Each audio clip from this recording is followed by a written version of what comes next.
안녕하세요. 글로벌 리스크 체계 조이준입니다. 트럼프 대통령이 그 관세 전쟁을 본격화하고 전 세계에 보편 관세도 매기고 상호 관세도 매기겠다는 이렇게 어떻게 보면 좀 엇갈리는 신호를 계속 주면서 헷갈리게 만들고 있는데요.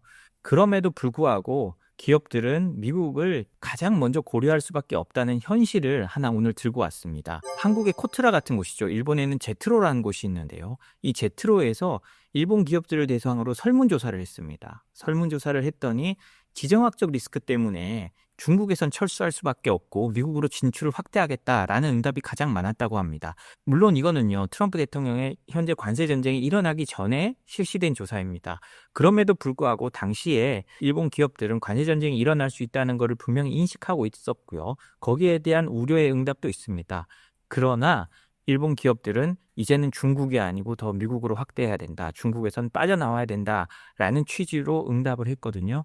제트로가요, 작년 11월부터 12월까지 총 3,162개 기업을 대상으로 해외 비즈니스 조사를 실시했습니다. 이때는 미국 대선이 끝난 다음이니까요. 사실 트럼프 대통령이 당선되는 걸 알고 한 거거든요. 그런데요, 이때도 일본 기업들은요, 중국 비즈니스를 축소하는 동시에 미국 시장을 확대하라는 전략 재판에 나서고 있다라는 식으로 응답을 했고요. 그게 여론조사 결과 그대로 드러납니다. 특히 향후 가장 중요하게 여기는 수출 대상국 항목에는요, 미국이 25.8%로 1위를 차지했고요. 반면 중국은 전년 대비 4% 떨어진 14.8%에 불과했습니다. 이게 과거와 비교한 그래프를 보면 나타나는데요. 이게 제트로가 이 조사를 매년 하고 있습니다. 2018년에는요, 미국이 약 15, 16% 정도에 불과했습니다. 그런데 지금 25.8%까지 올랐고요.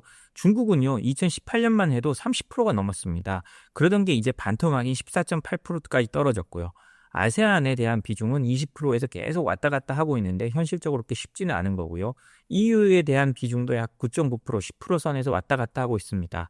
이 지정학적으로 문제가 되고 있으니까요. 오히려 대만의 비중은요, 과거 한 3, 4%에서 지금 7.7%로 크게 늘었고요. 인도에 대한 비중도 5.5%로 늘었습니다. 이러한 변화의 배경에는요, 지정학적 리스크 고조가 분명히 존재합니다. 중국 비즈니스의 축소 또는 철수한 기업 가운데 무려 59.5%가 그 이후로 지정학적 리스크 고조를 선택한 것으로 나타났습니다. 이는 인건비 상승, 수요 감소, 규제 강화 등 다른 이유를 압도하는 수치라고 하는데요. 보통 우리가 중국에서 빠져나가는 이유를 중국의 물가도 오르고 인건비가 상승했다고 하는데 그게 전부가 아니라는 겁니다. 인건비가 상승해도 중국의 생산성이 따라 오르니까 그건 충분히 상쇄할 수 있었는데 지금은 지정학적 우려로 먼저 나오는 게 좋겠다라고 판단한다는 거고요. 특히 전기 자동차 부품 업계에서는 미국의 중국에 대한 추가 관세 및 추후 관세 인상 가능성을 우려하는 의견이 많았다고 합니다. 물론 이거는요, 지정학적 리스크는 중국에 국한되는 건 아닙니다. 미국, 유럽연합과의 무역 환경에도 영향을 미치고 있는 걸로 나타나는데요. EU에서 원재료를 조달하는 기업 중에는 지정학적 리스크 영향이 이미 원재료 조달이나 부품 조달에 영향을 끼치고 있다고 답한 비율이 38.8%에 달했다고 합니다. 이건 아마도 EU에서 벌어지고 있는, 유럽에서 벌어지고 있는 우크라이나 전쟁으로 인한 원자재 상승이라든지 아니면 뭐 각종 물가 상승 때문인 걸로 추정이 되고요. 또 EU에서는요, 수에즈 운하 통과 제약으로 인한 납품 지연 장기화가 또 중요한 걸로 꼽혔다고 합니다. 이거 뭐 파나마 운하도 그렇고 수에즈 운하도 그렇고 요즘 통관이 어렵다는 얘기가 많이 들리는데요. 이 비율이요, 미국도 26.5%에 달했다고 합니다. 이거는 뭐 트럼프 대통령의 미국 우선주의 정책 우려로 인한 공급망 혼란을 그 이유로 꼽았는데요. 그렇지만 그럼에도 불구하고 압도적으로 중국에 대한 지정학적 리스크 고조가 높은 거죠. 중국은 59.5%, 미국은 26.5%니까요. 트럼프의 관세 정책이 있을 거라고 생각을 했지만 그보다 더 미국의 중국 관세 압박이나 유럽의 대중 관세 이런 거에 대해서 일본 기업들이 더 걱정을 했다는 겁니다. 이에서 일본 기업들은요, 조달 및 생산 거점 재편에 나서고 있습니다. 전체 응답 기업의 61.2%가요, 지정학적 리스크 대응을 위해 원자로 조달처의 분산 또는 다변화를 추진하거나 검토 중이라고 했고요. 그중 83.7%는 해외 내 대체국을 고려하고 있다고 했습니다. 그러니까 이제 지정학적인 우려가 일본 기업들에게 확실하게 인식이 된 거죠. 확실하게 인식되고 우리를 피해야 된다라는 게 인식이 돼 있는 거죠. 뭐 이건 한국 기업들도 이제 마찬가지일 겁니다. 그러나 한국 기업들은 좀 더 기민하게 움직여야 되겠죠. 우리는 수출로 먹고 사는 나라니까 일본보다 더 빨리 뭐 공급이나 지정학적 리스크 대응을 빨리 해나가야 되겠죠. 이렇게 되니까요. 해외 생산 거점을 국내로 되돌리는 이른바 리쇼어링 움직임도 증가하고 있다고 합니다. 해외에서 일본으로 생산을 이전한 기업의 46.2%가 그 이후로 지정학적 리스크를 꼽았는데요. 이는 해외 인건비 상승을 제외하면 가장 높은 수치고 전년 대비 6.4%포인트 증가한 거라고 합니다. 지정학적 위험을 알려주는 또 다른 기사입니다. 중국 왕이 외교부장이죠. 미 관세 위협인 반드시 반격한다. 중러는 전략적 동반자라고 말했다고 하는데요. 이 소식 한번 살펴보겠습니다. 우크라이나 전쟁 이후에요. 이 세상은 이제 평화로운 세상을 지나고 어떻게 보면 다시 70년 전 우리가 6.25를 겪었던 그 시절로 돌아가 있거든요. 우리가 우크라이나 전쟁을 지원한 나라들을 보면 6.25 때 우리를 지원한 나라들이고요. 러시아를 지원한 나라들을 보면 6.25 때 북한을 지원한 나라들입니다. 우연이 아니고요. 그동안 경제 발전과 뭐 소련이 무너지고 냉전이 해체되면서 이 수면 아래 있었을 뿐이지 이 근본적인 지정학이 변하지 않았다는 걸 우리가 볼 수가 있잖아요. 그렇기 때문에 이런 중국 왕이 외교부장의 말이요. 그냥 나온 말이 아닙니다. 어찌됐든 이 탄탄하게 짜여진 70년 전의 외교 구조 그대로 하면서 다시 한번 열강 경쟁의 시대로 들어가고 있다는 거거든요. 왕이 부장은요, 러시아 관영 매체 스푸트니크와의 인터뷰에서요, 미국의 대중 관세 인상 움직임과 각종 압박에 대해 중국은 강권과 패권을 용납하지 않을 것이고 반드시 반격할 것이라고 말했습니다. 왕 외교부장은요, 정말로 문제를 해결하고 싶다면 이유 없는 관세를 철회하고 중국과 평등하게 협상에 나서야 한다. 라고 발언했습니다. 외교부장은요, 또 중국은 패권적 위협을 결코 용납한 적이 없으며 미국이 압박을 계속할 경우 단호히 반격할 거라고 했습니다. 이런 거요. 중국 외교부장의 발언은요. 우리 민주주의 사회와 좀 다릅니다. 우리 민주주의 사회 대통령을 포함해서 뭐 외교부 장관 이런 사람들은 좀 자유롭게 인터뷰를 합니다. 자신의 의견을 밝히기도 하고요. 즉흥적으로 말하다 보니까 말 실수가 있기도 합니다. 그게 이제 민주주의 사회의 특징이고요. 그런데 공산주의나 권위주의 사회에서는 그런 게 없습니다. 말 한마디 한마디가 모두가 계산되고 특히 당의 영도에 따라서 발언이 계산됩니다. 그러니까 우리가 보죠. 중국이나 북한을 연구하는 사람들이요. 관영 매체의 문구 하나하나까지 보면서 권력 지형의 변화를 예측하고 추측합니다. 왜냐하면 그 내부를 알 수 없기 때문에 관영 매체에 나온 말을 보면 이거는 어느 노선 누구의 말이다. 이건 어느 노선 누구의 발언이다. 라고 해서 그 사람들의 권력 지형도를 예측하는 거거든요. 그러니까 이제 왕이 외교부장의 말은 어떻게 보면 중국 권력 집단 안에 시진핑 국가주석의 행정부 안에 일치된 의견이라고 보는 게 맞습니다. 그러면서요. 중국에 대한 견제를 하는데요.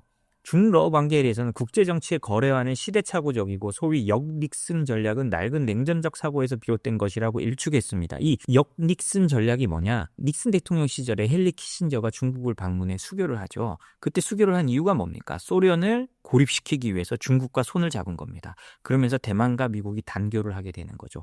이 역닉슨 전략은 뭐냐? 중국을 고립시키기 위해 미국이 러시아와 손을 잡는다는 그런 겁니다. 거기에 대해서 왕 외교부장이 그런 냉전적 사고는 하지 마라. 그러면서 뭐라고 하느냐. 중러의 전략적 동반자 관계는 국제적 혼란 속에서도 태산처럼 안정적이라고 말한 겁니다. 미국이 그렇게 아무리 이간질하려고 해도 우린 흔들리지 않아. 오히려 우리가 같이 미국의 공세를 취할 거야. 라고 말을 한 겁니다. 그리고 미국이 말한 중미러 3국의 핵군축 협상 참여 요청에 대해서는요. 중국의 핵 전략은 자위적이고 최소 억지 수준에 불과하다라고 선을 그으면서요. 중국과 미국은 핵 역량이나 전략 환경에 전혀 다르다고 했습니다. 트럼프 대통령이 늘 말하고 요즘 미국 국방부나 이런 데서 늘 말하는 게 뭐냐. 미국과 러시아만 핵 협정에 있다 보니 중국이 마음껏 핵을 만들고 있다는 거거든요. 우리만 발을 묶어놓고 중국을 풀어주면 안 된다라는 건데요. 여기에 대해서는 러시아도 동의하고 있습니다. 러시아도 그럼 우리가 같이 설득해보겠다라고 말을 하고 있는데 여기서 왕이 외교부장이 말하죠. 아니야, 우린 할 생각이 없어. 라는 거거든요. 자신들이 이제 막 개발을 하겠고 핵무기 수를 늘려가겠다는 겁니다. 그러니까 지금 미국의 어떤 거든 타협하지 않겠다는 거거든요. 이런 걸 보면 미중 경쟁이 하루아침에 끝나지 않을 것임을 알 수 있습니다. 중국은 오랫동안 준비를 했고요. 그 준비에 맞춰서 한 발 한 발 나아가고 있는 겁니다.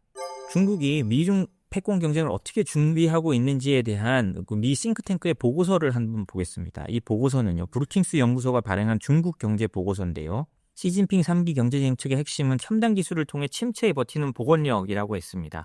왜 침체에 버티는 복원력이냐? 미국의 압박에도 자신들이 버틸 수 있는 힘을 기르는 게 시진핑 3기 경제정책의 핵심이라는 거거든요. 지금 중국을 괴롭히는 3대 과제는 3D라고 합니다. Debt, Deflation, Demography 이렇게 3개가 있는데요. 그러니까 부채, 디플레이션, 인구 구조를 해결하는 게 시진핑 3기 그 전반기 대부분의 문제였다는 겁니다. 그런데요, 우리가 아시다시피 시진핑은 부동산을 그냥 내버려뒀습니다. 부동산 버블이 꺼지는 걸 그대로 내버려두고 거기에 대한 구제금융은 포기하면서요. 그러니까 지금 중국의 실업률이 굉장히 높잖아요. 대신 시진핑은 뭐 하느냐? 그런 고통을 내버려두면서 첨단 기술에 집중하고 있습니다. 반도체, 로봇, AI 여기에 돈을 퍼붓고 있죠. 부동산 구제금융을 안 한다는 거예요. 부동산 우리가 그 내수를 살리기 위해서 부동산에 올인하지 않겠다. 라는 게 시진핑의 생각입니다. 왜 그러냐?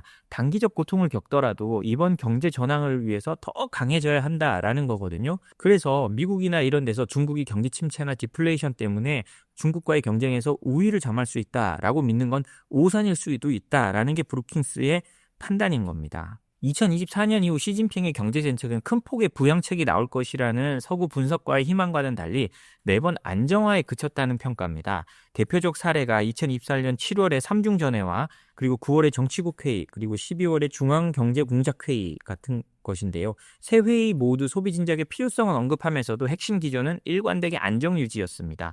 이 말은 뭐냐? 우리가 경제를 급격하게 꺼지는 건 맞겠지만 돈을 확 풀어서 부양하지는 않겠다라는 취지로 나갔다는 건데요. 최근에 소비 진작으로 중국이 재정 적자를 크게 하겠다고 발표도 했지만 여기에 대해서도 브루킹스 연구소는 수동적이고 반응적인 대응이라고만 평가했습니다. 평소 위험을 감수하고 선제적으로 움직이는 시진핑의 리더십과는 상반됐다는 건데요. 과거 금융위기 때 움직였던 거와는 아직 수준이 다르다는 거죠. 왜 그렇게 하느냐? 이러한 행보 배경에는요. 자신이 시진핑이 구상한 기술산업 중심의 경제 비전에 대한 강한 확신이 깔려 있는 것으로 보인다는 겁니다. 즉 지금의 고통에도 불구하고 중국이 구조적 전환을 마치고 나면 더 강력한 경제가 될 수 있다는 시진핑의 확신 때문이라는 건데요. 그리고 2025년 1월에 이를 상징적으로 보여주는 두 뉴스가 동시에 보도가 됐습니다. 딥시크 쇼크가 있었죠. 그런데 반면 중국의 부동산 대기업 왕커는 62억 달러 손실을 발표하면서 부채 상환 능력에 대한 의문을 낳았습니다. 왕커에 대한 구제금융은 제대로 실시하지 않지만 딥시크에 대해서는 거의 국가 원수급의 경호를 해주고 인재들을 몰아주고 있는 거죠. 브루킹스 연구소는요. 중국에 대해 구조적인 도전과 고통은 있지만 중요한 것은 중국이 그 고통을 견딜 체력과 의지가 있다는 것이라고 말했습니다. 중국이 이걸로 무너지지 않을 거랍니다. 즉 부동산 위기나 소비 위축이 미국이 상상하는 것만큼 중국의 큰 약점이 아닐 수 있다는 거거든요.